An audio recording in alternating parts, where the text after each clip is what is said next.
അല്ല 10,000 kilo 10 ton കിട്ടും. പിന്നെ ഞാൻ നേരത്തെ പറഞ്ഞ കണക്ക് തെറ്റിപ്പോയി. അപ്പൊ 15 ലക്ഷം അത് തന്നെ കിട്ടും. അല്ല, നമുക്ക് അത് വേണ്ട. നമുക്ക് ഏറ്റവും അതിന്റെ മിനിമം കണക്കിലേക്ക് വരാം.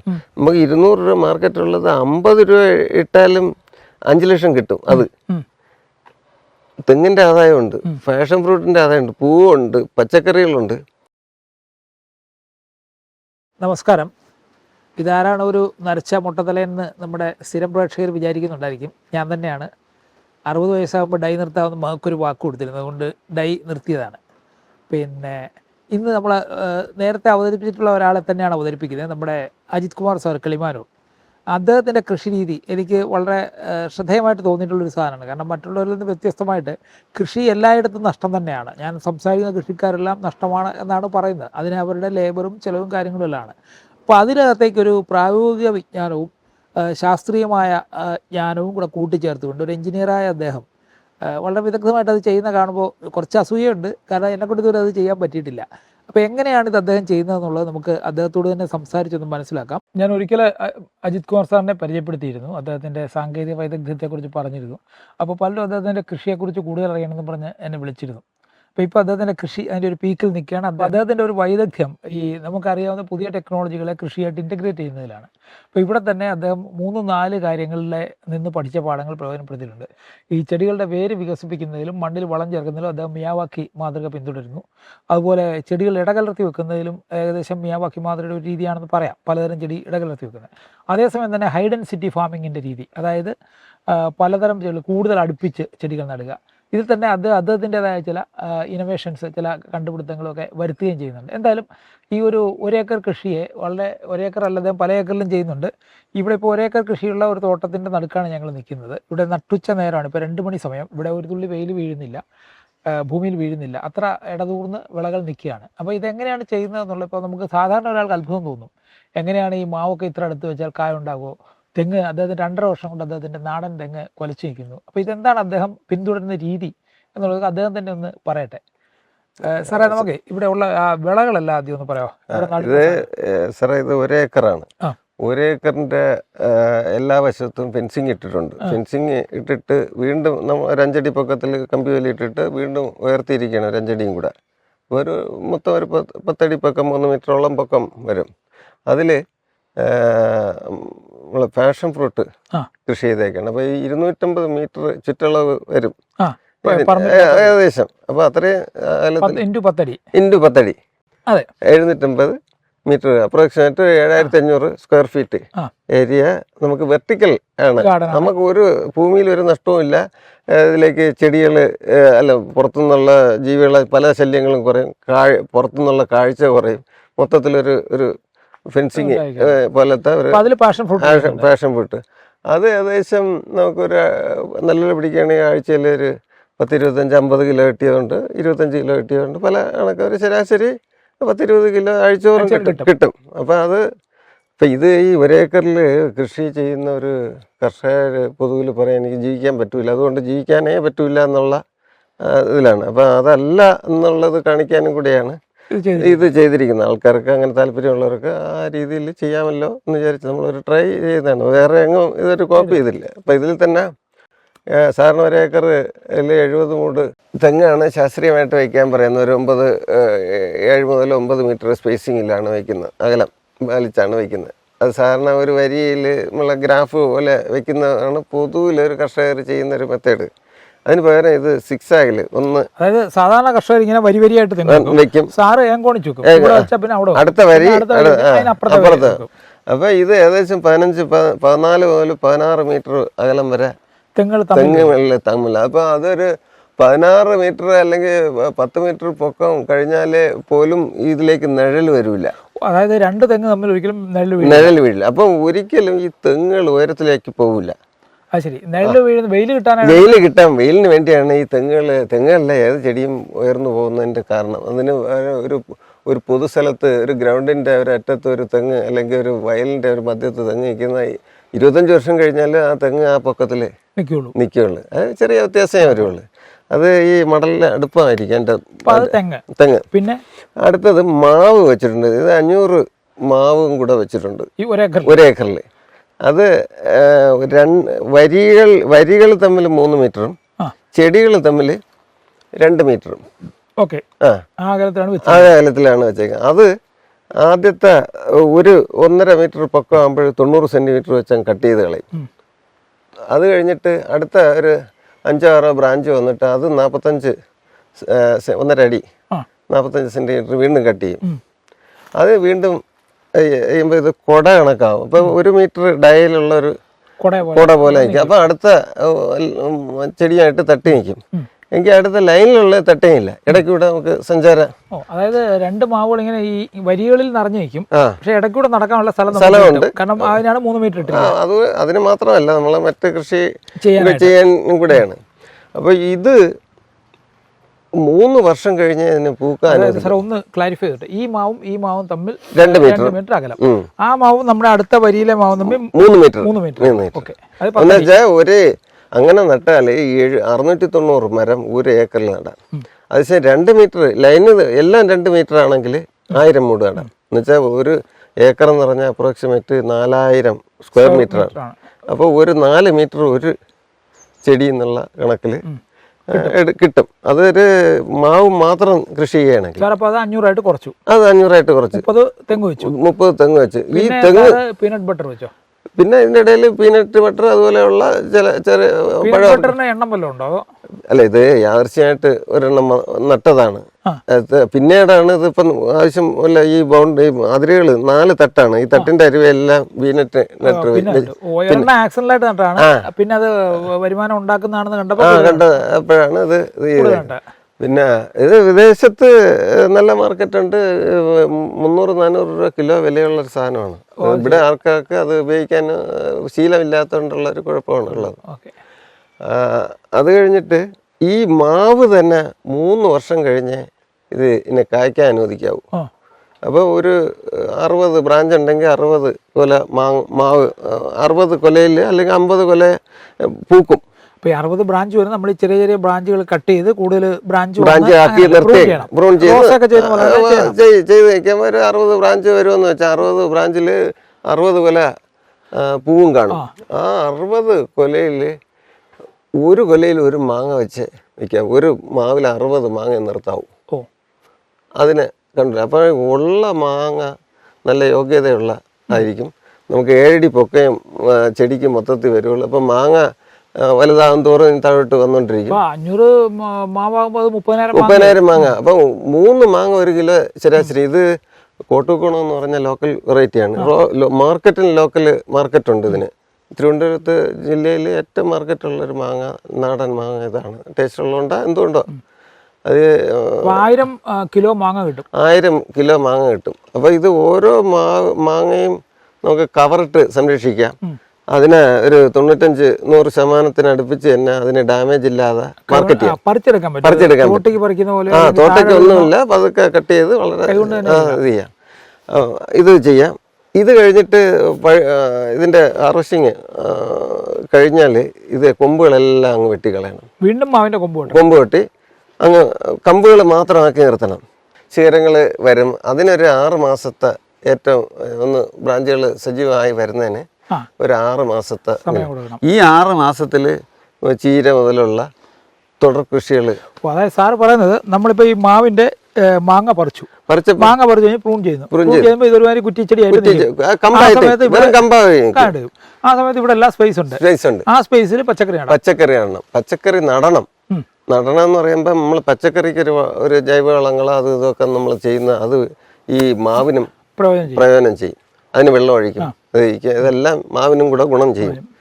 അപ്പോൾ ഈ തെങ്ങ് നട്ടത് തന്നെ ഒരു തെങ്ങിന് നമുക്കൊരു 10,000 രൂപയുടെ ചിലവ് നടുമ്പോൾ വന്നിട്ടുണ്ട്. അതിന് കാരണം JCB വെച്ചിട്ട് 2 മീറ്റർ 1.5 മീറ്റർ ഡെപ്തിൽ കുഴിയെടുത്തു. ആ കുഴിയിൽ മേൽമണ്ണ് ഒരു സൈഡിലോട്ട് മാറ്റിയിട്ട് അടിമണ്ണ് വേറൊരു സൈഡിലോട്ട് മാറ്റി, എന്നിട്ട് ഒരു 1/2 ടമ്പോ അല്ലെങ്കിൽ ഈ കുഴിയുടെ നക്കയല്ല ഒരു 1/4 ഭാഗത്തോളം ജൈവ വളങ്ങൾ മിശ്രിതം നേരത്തെ ഉണ്ടാക്കിയിട്ടേക്കണം. അതിപ്പോൾ നമ്മളത് കരിക്കിൻ്റെ തൊണ്ടും ചാണകവും കോഴിവളവും ഇലവർഗ്ഗങ്ങളും എല്ലാം കൂടെ ചേർത്ത് കമ്പോസ്റ്റ് ഉണ്ടാക്കും. അത് WDC എന്ന് പറയുന്നൊരു ട്രീറ്റ്മെൻറ്റ് നടത്തിയിട്ടാണ്, വേസ്റ്റ് ഡീകമ്പോസ്റ്റ് അത് ട്രീറ്റ്മെൻറ്റ് നടത്തിയാണ് ഇത് ചെയ്തേക്കുന്നത്. എന്നിട്ട് ഇത് മണ്ണുമായിട്ട് നല്ല മിക്സ് ചെയ്തിട്ട് തെങ്ങ് നടും. അപ്പോൾ ഏകദേശം ഒരു 5-6 വർഷത്തേക്കുള്ള തെങ്ങിന് വേണ്ടിയുള്ള എല്ലാ വളവും ഉണ്ട്. അപ്പോൾ വേരങ്ങോട്ട് വന്ന് തുടങ്ങുമ്പോൾ തന്നെ അത് നല്ല സജീവമാകും. അപ്പം ഇത് നാടൻ തെങ്ങാണ് വെച്ചേക്കുന്നത്. കരയിൽ ഒന്ന് ശ്രമിക്കാമെന്ന് വിചാരിച്ചു, നാടൻ തെങ്ങിന് ഒന്നൊരു ശ്രമം കൊടുക്കാമെന്ന് വിചാരിച്ചാണ്. അപ്പോൾ 2.5 വർഷം കഴിഞ്ഞപ്പോൾ ഒരു സ്ഥലത്ത് 2.5 വർഷത്തിൽ നാടൻ തെങ്ങ് കായ്ച്ചില്ല. പക്ഷെ അത് കൂമ്പ് നമ്മൾ വെട്ടിക്കളഞ്ഞത്, അല്ലെങ്കിൽ ഇപ്പം കാണാമായിരുന്നു. അപ്പോൾ അതൊരു നല്ല ഒരു പോസിറ്റീവായിട്ട് ഉള്ളൊരു കാര്യമാണ്. ഈ മാവിന് സാർ ഇതുപോലെ വളം ഇടുന്നുണ്ടോ? വാളിന് ജൈവവളങ്ങളാണ് ഇവിടെ എല്ലാം, ജൈവവളം. ഇത്രയും വളം ഇട്ടാണ് നടുന്നത്? അതും ഇതുപോലെ ഒരു കുഴി നല്ലപോലെ എടുത്തിട്ട് അതിന് വേണ്ട ഇട്ടതാണ്. അതെ. അപ്പൊ ഇതിനിടയ്ക്കാണ് ഈ വാഴ വെക്കുന്നത്?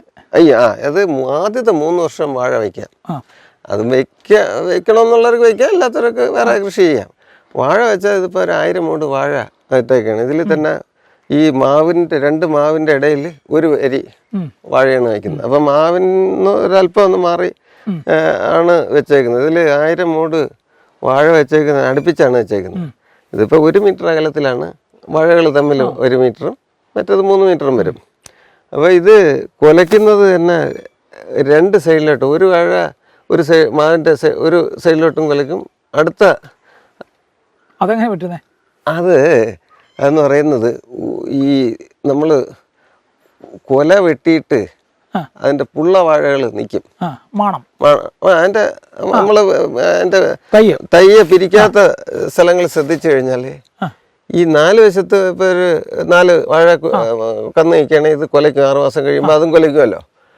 അത് ഈ തള്ളവാഴയുടെ തലയിലോട്ട് കൊലയ്ക്കില്ല, പുറത്തോട്ടേ ഉള്ളൂ. 4 വശവും പുറത്തോട്ടേ കൊലയ്ക്കൂ. അതായത് ഇപ്പോൾ ഒരു വാഴ ഇങ്ങനെ നിൽക്കുന്നു, അതിന്റെ ഒരു മാണ ഇങ്ങനെ അല്ലേ? അതെ അതെ. ഇത് ഇങ്ങോട്ടായിരിക്കും കൊലയ്ക്കുന്നത്. അങ്ങോട്ട് നിൽക്കുകയാണെങ്കിൽ മാണത്തിന്റെ വെട്ട് നോക്കിയിട്ട് അതിന്റെ ഓപ്പോസിറ്റ്, അതായത് മാണത്തിന്റെ വെട്ട് പറഞ്ഞാൽ മാണ എവിടെയാണ് തള്ളവാഴ നടത്തിയെന്ന് അതിന്റെ ഓപ്പോസിറ്റ് സൈഡിലായിരിക്കും. അത് പഴയ കർഷകർക്ക് അറിയാം, പക്ഷെ ആരും അതൊന്നും ഷെയർ ചെയ്തിട്ടില്ല. അതുകൊണ്ട് പലർക്കും അറിഞ്ഞുകൂടാ. അപ്പൊ ഒരു ഗുണമെന്ന് പറയുന്നത്, നമുക്ക് ഇപ്പോൾ ഒരു വീട്ടിലേക്കുള്ള വഴിയിൽ 2 വശത്തും വാഴ നട്ടാൽ എല്ലാ വാഴകളും നമ്മളെ വഴിയിലേക്ക് കൊലപ്പിച്ചു കഴിഞ്ഞാൽ കൊലപ്പിക്കാൻ പറ്റും. നമ്മൾ ഇവിടെ ഇപ്പോഴും തന്നെ ഇവിടെ കൊലച്ചു തുടങ്ങിയിട്ടുണ്ട്, ശ്രദ്ധിച്ചാൽ അറിയാം. അപ്പൊ അങ്ങനെയുള്ള അല്ല വെക്കുന്നത് മാണം. ഇത് വാഴയ്ക്ക് വലിയ കുഴിയൊന്നും എടുക്കാൻ ശ്രമിക്കരുത്. ഇപ്പൊ ഇവിടെ തന്നെ മറിഞ്ഞു പോകല്ലേ? ഇല്ല, ഒരു നമ്മട്ടി കുഴി എടുത്തിട്ട് കിടത്തിയാണ് വാഴ നടേണ്ടത്. നമ്മൾ നൂത്തിയാണല്ലോ നടന്നത്. അതായത് വാഴമാണെന്ന് പറഞ്ഞാൽ നമ്മളിപ്പോ പറമ്പിൽ കൊണ്ടുവച്ച ഒരു താറാവ് ഇരിക്കുന്ന പോലെ ഇങ്ങനെ നേരെ നമ്മളിത് ചരിച്ച് ഞാൻ കിടത്തണം. വള്ളം പോലെ ഒരു കവറുണ്ടല്ലോ, ആ വള്ളം പോലെ അങ്ങ് കിടത്തി അങ്ങ് നടണം. അതായത് സാർ ഇപ്പൊ വാഴയുടെ തണ്ട് ഇങ്ങനെ മേലോട്ട് നിൽക്കുന്നത് സാർ പറയുന്നത് കിടത്തി ഒരു ചെറിയ ചെരുവില് അങ്ങ് കുഴിയിലോട്ട്, അത് പിന്നെ അവിടെ വളഞ്ഞു വളഞ്ഞ് ഈ നിൽക്കുന്നതെല്ലാം അങ്ങനെ മുകളിൽ പൊങ്ങി വന്നേക്കല്ലേ, കിടത്തിയിട്ടും പൊങ്ങി നേരെ ആക്കിയല്ലേ. അപ്പൊ ഉള്ള ഗുണമെന്ന് പറയുന്ന കാറ്റത്ത് മറിഞ്ഞു വീഴില്ലേ, അടിയിലോട്ട് വേര്, ഒരു സൈഡിലെ വേര് അടിയിലോട്ട് പോകും, ബാക്കിയുള്ള മുകളിലുള്ള വേര് സൈഡിലോട്ടും പോകും. അപ്പം മറ്റത് വെർട്ടിക്കലായിട്ട് നട്ട് കഴിഞ്ഞാല് ഈ പെട്ടെന്ന് വീഴാനുള്ള സാധ്യത കൂടുതലാണ്. അതുമല്ല വേര് നമുക്ക് പിന്നെ ജൈവവളങ്ങളോ വളമോ ഉപയോഗിക്കുമ്പോൾ ഓരോ പ്രാവശ്യവും വളം ഇടുമ്പോഴത്തേക്ക് ഇതിനെ വെട്ടിക്കൂട്ടണം, മണ്ണ് വേറെ ഒന്നും ചെയ്യാൻ നിൽക്കണ്ട. അപ്പം ഒരു ലെയറായിട്ട് വേരുകൾ വന്നുകൊണ്ടിരിക്കും. ഈ വേരുകൾ അങ്ങ് ഔട്ടറിലോട്ട് അങ്ങ് പോവും. അപ്പൊ ഇടുമ്പോ ആദ്യം അടുപ്പിച്ചിടണം, 3 വർഷമേ സാറി വാഴ നടുള്ളൂ. അത് പിന്നെ മാവിന് ഒരു ക്ഷീണം വരണ്ടെന്ന് വിചാരിച്ചിട്ടാണ്. മാവിന്റെ ഇടയിൽ പച്ചക്കറി, നമുക്ക് ഇഷ്ടപ്പെട്ട പച്ചക്കറി നടുക. ഇപ്പൊ ഇതൊക്കെ നടുന്നതിന് മുമ്പ് ആദ്യത്തെ 3 വർഷം തന്നെ നമ്മള് ജമന്തി, ഇവിടെ ജമന്തി ഉണ്ട്, തുളസി ഉണ്ട്, ഇതെല്ലാം ഇതെല്ലാം ഇപ്പൊ തണ്ണിമത്തം നട്ടേക്കുന്നു. പക്ഷെ എല്ലാ കൃഷിയായി എവിടെ ഗ്യാപ്പ് ഉണ്ടോ അവിടെ എല്ലാം കൃഷി ചെയ്യണം. വളക്കൂറുള്ളതുകൊണ്ട് അവൻ ഈ വളം കിട്ടും. വേരിനെ മാത്രമേ നമ്മൾ വളർത്താൻ ശ്രമിക്കാവൂ, ചെടിയെ വളർത്താനേ പോകരുത്. വേരിന് കിട്ടത്തക്ക വേരിന് വളരാനുള്ളൊരു സൗകര്യം ചെയ്തു കൊടുത്തു കഴിഞ്ഞാൽ വേര് ചെടിയെ വളർത്തിക്കോളും. അത് ഇപ്പം നമ്മൾ ഈ തെങ്ങിൻ്റെ കാര്യത്തിൽ കണ്ടതാണ്. അപ്പം മാവും അതുപോലെ സംഭവിക്കും. അപ്പം ഇപ്പം നമ്മൾ അകല വാഴ നടുമ്പോഴത്തേക്ക് വലിയ കൊലയ്ക്ക് വേണ്ടിയാണ് അത് ഇടുന്നത്. അതിന്റെ ആവശ്യമില്ല. ഇപ്പൊ 1000 മൂടിന് പകരം ചിലപ്പോൾ ഇവിടെ നമുക്ക് ഒരു 300 മൂടേ നടാൻ പറ്റും അകത്തി വെച്ച ഈ ഗ്യാപ്പിൽ. ഇപ്പൊ ഇവിടുത്തെ ഒരു സ്പേസിങ് നോക്കിയാൽ അത്രയൊക്കെ നടാൻ പറ്റുള്ളൂ. അല്ലെങ്കിൽ 500 നടാന്ന് വെച്ചോ. ഇതിപ്പോ 500 ഒരു കുലയിൽ ഇപ്പൊ ഏത്തക്കൊലയാണെങ്കിൽ 10 കിലോ വരണമെങ്കിൽ എത്ര? 500 × 10 5000 കിലോ. ഇത് 8 കിലോ വീഴൂ. അടുത്തടുത്ത് നിൽക്കുന്നുണ്ട്. ശാലം കൊലയും ചെറുതായിരിക്കും. 8 കിലോ 8. അപ്പൊ 8 × 8000 കിലോ ആയില്ലേ? 8 ടൺ കിട്ടും. 8 ടൺ. അതുപോലെ കടക്കാർക്ക് ഇത് മാർക്കറ്റ് ചെയ്യുന്നതിന് ചെറിയ കായാണ് സൗകര്യം. ഇത് പശുവിന് കൊടുക്കുവോ അല്ലെങ്കിൽ പിന്നെ തുറച്ച് ഇപ്പൊ കർഷകന് ഈ 365 ദിവസം ഇവിടെ ജോലി ചെയ്യാം. അവന്റെ സ്വന്തം കൃഷി സ്ഥലത്ത് അവൻ സ്വന്തമായിട്ട് എല്ലാ ദിവസവും ജോലി ചെയ്യാം. ഇപ്പൊ പാഷൻ ഫ്രൂട്ട് പറിച്ചു വയ്ക്കാം, തുളസി പൂക്കടയിൽ തുളസി വയ്ക്കാം, അല്ലെ ജമന്തി വയ്ക്കാം. ജമന്തി വാഴയുടെ തടയ്ക്ക് ഒരു വാല്യൂ ഉണ്ട്. ഇപ്പൊ നമുക്ക് ഒരു 20 കിലോ 30 കിലോ ഒരു വാഴ ബോഡി ഉണ്ട്. ആ ബോഡി എല്ലാം ജൈവവളമായിട്ട്. അല്ല, വേറൊരു കാര്യമുണ്ട്. ഈ വാഴയുടെ വേര് ഓടുന്ന സ്ഥലത്തെല്ലാം ഒരു എയർ ഹോളുകൾ സംഭവിക്കും. വാഴ നടുമ്പോൾ തന്നെ ആ വേരിന്റെ അവിടെ അങ്ങ് അഴുവല്ലോ. അപ്പൊ ഒരു ഹോള് മണ്ണിലൊരു എയറേഷൻ കിട്ടാനുള്ള അതൊരു നല്ല കാര്യമാണ്. അതുമല്ല, വാട്ടർ കണ്ടന്റ് ഒരു വർഷത്തേക്ക് ഇത് വാഴ തടിയിൽ തന്നെ നിൽക്കും. അപ്പൊ അതുപോലെയുള്ള ഒരുപാട് കാര്യങ്ങൾ ഇതിൽ ഉണ്ട്. എല്ലാം ശ്രദ്ധിക്കുക.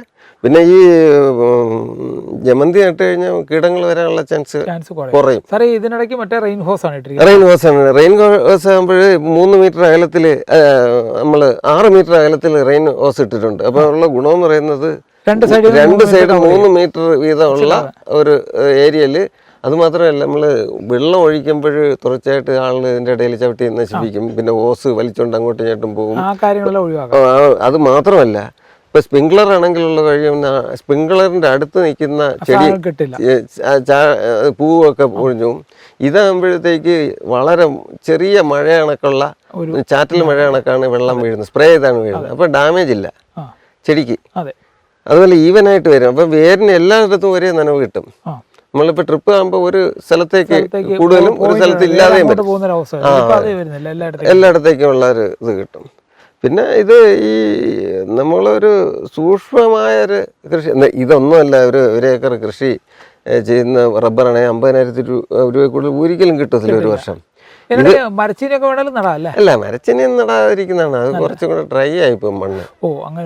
മരച്ചീനുണ്ട്. അപ്പൊ അത് വേണ്ട. അതുപോലെ എലിയൊക്കെ കയറാനുള്ള ചാൻസ് കൂടുതൽ വരും. പച്ചക്കറി ഇങ്ങനെയുള്ള പച്ചക്കറി തുടർച്ചയായിട്ട് കാന്താരിയും കരിയേപ്പൊക്കെ അങ്ങനെ വെയിൽ വേണ്ടാത്തതാണല്ലോ. അത് തന്നെ. കാന്താരി മുളക് തുടർച്ചയായിട്ട് നട്ടാൽ അത് മാർക്കറ്റിൽ 2000 രൂപയ്ക്ക് വില വരുന്ന സമയമുണ്ട്. അപ്പൊ അത് ജോലിക്കൂലിയെ കിട്ടൂ. അല്ലാതെ അതിനല്ല, നമ്മൾ ജോലിക്കൂലിക്ക് വേണ്ടി ആണ് അത് മുളക് നടേണ്ടത്. വലിയ മുളക് അതല്ല, കാന്താരി മുളകിന് ജോലിക്കൂലിയാണ് കിട്ടുന്നത്. ഇപ്പൊ ഒരു ദിവസം രാവിലെ തൊട്ട് വൈകിട്ട് വരെ പറിച്ചാലാണ് കിട്ടുന്നത്. അത് ചില സീസണിൽ ഇപ്പൊ നല്ല വില കിട്ടുന്ന സമയത്ത് നല്ല വില കിട്ടും. അല്ലാത്തപ്പം ഈ മെനക്കെട് കൂലിയെ കിട്ടൂ. ഇതാണ് സാറിന്റെ ഒരു ഇന്റഗ്രേറ്റ്. ഇതിന്റെ ഒരു ഇതെന്ന് പറയുന്ന ആദ്യത്തെ ഇൻവെസ്റ്റ്മെന്റ് ആണ്. കുറച്ച് ഇൻവെസ്റ്റ്മെന്റ്. അപ്പൊ അതിലും ഒരു കാൽക്കുലേഷൻ ഉണ്ട് സാർ. ഇപ്പം ഇതിൽ ഒരു മൊത്തത്തിൽ വരുമാനം ഇപ്പം 70 മൂട് തെങ്ങിൽ കിട്ടുന്ന ആദായം എന്തായാലും 32 മൂടിൽ കിട്ടും. അപ്പൊ തെങ്ങിന് ഒരു ഇതിന് വരുന്നുണ്ട്. ഇപ്പോൾ ഒരു ശരാശരി 100-200 തേങ്ങ കിട്ടുമെങ്കിൽ അതിൻ്റെ ഒരു കാൽക്കുലേഷൻ എടുക്കണം. അത് കഴിഞ്ഞിട്ട് മാവ് 10,000 കിലോ മാങ്ങ കിട്ടും. 30,000 മാങ്ങയിൽ 3 മാങ്ങ വെച്ച് 1 കിലോ 1000 കിലോ മാങ്ങ കിട്ടും. അല്ല, 10,000 കിലോ 10 ടൺ കിട്ടും. പിന്നെ ഞാൻ നേരത്തെ പറഞ്ഞ കണക്ക് തെറ്റിപ്പോയി. അപ്പൊ 15 ലക്ഷം അത് തന്നെ കിട്ടും. അല്ല, നമുക്ക് അത് വേണ്ട. നമുക്ക് ഏറ്റവും അതിന്റെ മിനിമം കണക്കിലേക്ക് വരാം. നമുക്ക് 200 രൂപ മാർക്കറ്റുള്ളത് 50 രൂപ ഇട്ടാലും 5 ലക്ഷം കിട്ടും. അത് തെങ്ങിൻ്റെ ആദായമുണ്ട്, ഫാഷൻ ഫ്രൂട്ടിൻ്റെ ആദായമുണ്ട്, പൂവുണ്ട്, പച്ചക്കറികളുണ്ട്. പക്ഷേ ആ ഇനിഷ്യൽ ഇൻവെസ്റ്റ്മെൻറ്റ് വേണം. ഇപ്പോൾ ഒരു ഉദാഹരണത്തിന് ഒരു 30,000 രൂപ വെച്ചൊരു റിമോട്ട് ഏരിയയിൽ 1 ഏക്കർ മേടിക്കുന്നു. അതിൻ്റെ കൂടെ ഒരു 5,000 കൂടെ പെർ സെൻറ്റിൽ, അല്ലെങ്കിൽ ഒരു 10,000 രൂപ ഒരു സെൻറ്റും കൂടെ അത് ഈ ലൈഫ് ടൈമിൽ കിട്ടും. ഇത് മാവ് തന്നെ ഒരു 10-15 വർഷം കഴിയുമ്പോൾ ഇത് പൈസ കിട്ടി തുടങ്ങും. അതല്ല, റബ്ബറാണെങ്കിൽ 9ാമത്തെ വർഷം, 7ാമത്തെ വർഷം വെട്ടി തുടങ്ങി, അല്ലെങ്കിൽ 8ാമത്തെ 9ാമത്തെ വർഷം ആദായം വരും. ഇത് ആദ്യത്തെ 30 ദിവസം കഴിയുമ്പോൾ ആദായം കിട്ടും. മണ്ണിട്ട് കഴിച്ചിട്ട് അപ്പോഴേ തന്നെ ചീര അങ്ങ് ഇട്ടാൽ മതി.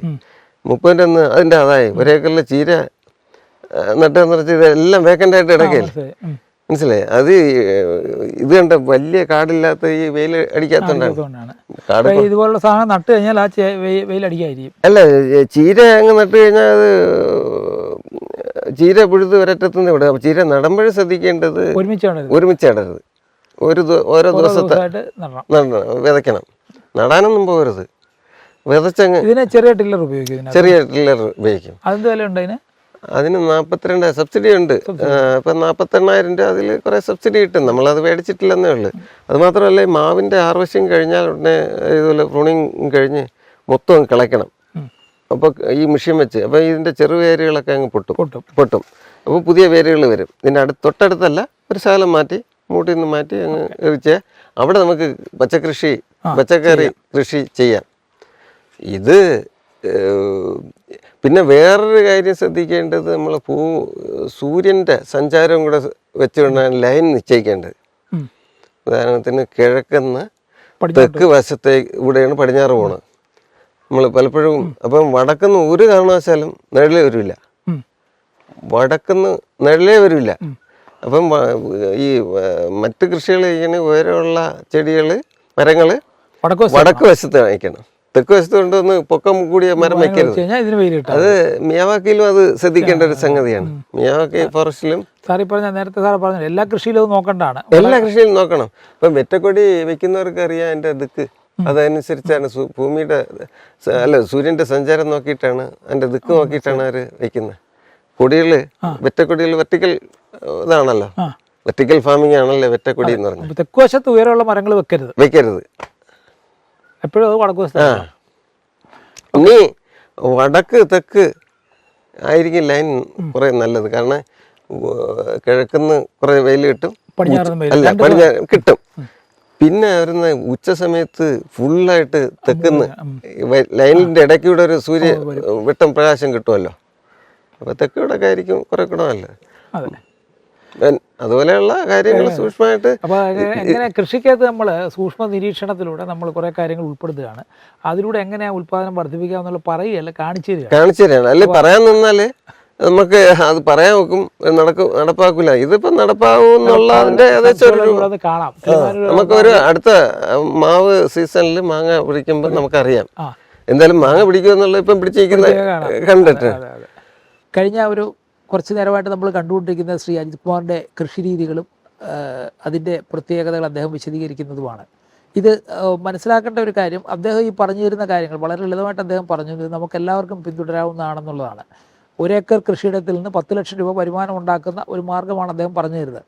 ഇതിനാകെ ഒരു തകരാറ് എന്ന് പറയാവുന്നതിൻ്റെ തുടക്കത്തിൽ കുറച്ച് നിക്ഷേപം വേണം എന്നുള്ളതാണ്. അത് നമുക്ക് തകരാറെന്ന് പറയാനൊക്കെ അല്ല, ഏത് കച്ചവടത്തിലും തുടക്കത്തിൽ കുറച്ച് നിക്ഷേപം വേണം. നിക്ഷേപം ഇല്ലാതെ ഒരു കച്ചവടം നടക്കില്ല. പക്ഷേ ഇതിനോടൊപ്പം ഓർക്കേണ്ട ഒരു കാര്യമുണ്ട്, കേരളത്തിലെ എല്ലാ ആളുകളും ഇത് പിന്തുടരേണ്ടതാണ്. കാരണം ഒരു 10-40 വർഷം മുമ്പ് പ്രമുഖ സാമ്പത്തിക ശാസ്ത്ര വിദഗ്ധനായിരുന്ന ഡോക്ടർ KN രാജ്, അദ്ദേഹം നമ്മുടെ പല സർവകലാശാലകളിലെയും വൈസ് ചാൻസലർ, CDSൻ്റെ ഡയറക്ടർ, പല വലിയ പോസ്റ്റിൽ ഇരുന്ന വലിയ മഹാനായ ഒരു മനുഷ്യനാണ്. അദ്ദേഹം പറഞ്ഞൊരു കാര്യം, കേരളത്തിലെ 1 ഇഞ്ച് ഭൂമി പോലും വെറുതെ ഇടാതെ നിങ്ങൾ കൃഷി ചെയ്യണം എന്നുള്ളതാണ്. അത് അദ്ദേഹം ചെയ്തിരുന്നു. അദ്ദേഹത്തിൻ്റെ വീട്ടിൽ ഗ്രാമ്പൂ വളരാത്തതുകൊണ്ട് ബാത്റൂമിലെ വെള്ളം വീഴുന്നത് ചാല് വെട്ടി ആ ഭാഗം നോക്കി, നനവുള്ള ഭാഗം നോക്കി ഒരു ഗ്രാമ്പൂ കൂടെ വെച്ച് പിടിപ്പിച്ചു എന്ന് അദ്ദേഹം പറഞ്ഞിരുന്നു.